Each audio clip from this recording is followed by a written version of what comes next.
Hello दोस्तों, welcome to my channel we are affairs. एक बहुत बड़ी कंट्रोवर्सी स्टार्ट हो गई है बीजेपी और अपोजिशन में, जब से यूपी गवर्नमेंट ने कहा है कि यूपी बोर्ड भी फॉलो करेगी एनसीईआरटी सिलेबस।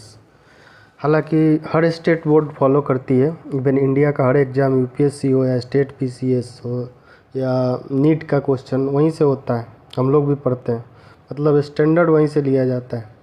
एनसीईआरटी ने तीसरी बार रिवाइज़ किया है सिलेबस को। पहली बार 2017 में किया था, फिर 2019 में, और जिसमें मुग़ल चैप्टर को हटा दिया गया है और इसी को लेके सब बवाल मचा हुआ है।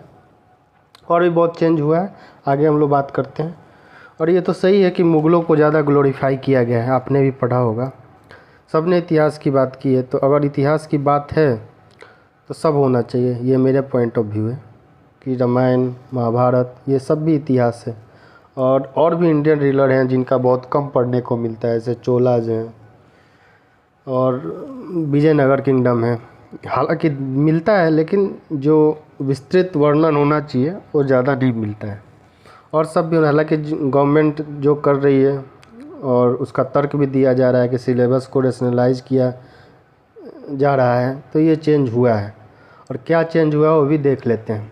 इसके तहत कई चैप्टर सिलेबस से हटा दिए गए हैं। इनमें से मुख्य तौर पर मुग़ल चैप्टर, एम्परर चैप्टर को हटाया गया है, यानी अब छात्र जो मुग़ल साम्राज्य का इतिहास नहीं पढ़ेंगे। इस सिलेबस के मुताबिक अब सभी बोर्ड जहाँ एनसीईआरटी की किताबें चलती हैं और इसे नए नियम को मानेंगे। मुख्य तौर पर सीबीएसई बोर्ड के सिलेबस में बदलाव होगा। इसके अलावा यूपी बोर्ड ने भी कई एनसीईआरटी की किताबें इंट्रोड्यूस की हैं और ये बदलाव लागू होगा, और इस साल होगा लागू। जैसे एकेडमिक सेशन में 2023-24 में हो, इसी टाइम ये लागू हुआ।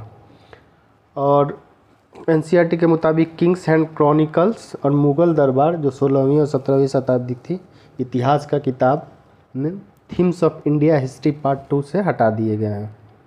और सिविक्स के सिलेबस में भी बदलाव हुआ है। हिस्ट्री के साथ साथ एनसीईआरटी के सिविक्स के सिलेबस में भी बदलाव हुआ है। जैसे विश्व राजनीति में अमेरिकी आधिपत्य, द कोल्ड वॉर एरा, जो कोल्ड वॉर एरा था, इस चैप्टर को हटा दिया गया है। इसके अलावा कक्षा 12वीं में जो 12th क्लास में स्वतंत्रता के बाद जो भारतीय राजनीति है, पॉलिटिक्स आफ्टर इंडिपेंडेंस, उसको हटा दिया गया है।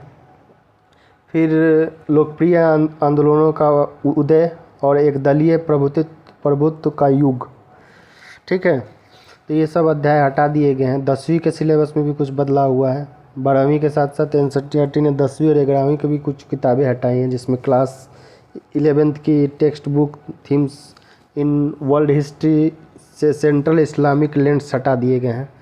संस्कृतियों का टकराव जो है और औद्योगिक क्रांति जैसे अध्याय हटा दिए गए हैं। और भी कुछ छोटा मोटा सिलेबस जो टॉपिक है वो चेंज हुआ है 10th के में। जैसे लोकतांत्रिक राजनीति जो पार्ट 2 है, लोकतंत्र विविधता और लोकप्रिय संघर्ष और आंदोलन, लोकतंत्र की चुनौतियों पर अध्याय जो था हटा दिए गए हैं। और भी जो history, geography, biology, chemistry, physics और सब भी सिलेबस जो है वो चेंज हुए हैं। और इस पे कुछ नेताओं का ट्वीट भी आया है, जिसमें कपिल सिब्बल है। और तो ये था पूरा मामला। अब आगे क्या जो भी न्यूज़ और डेवलपमेंट होगा मैं आपसे शेयर करूँगा। तब तक के लिए थैंक यू।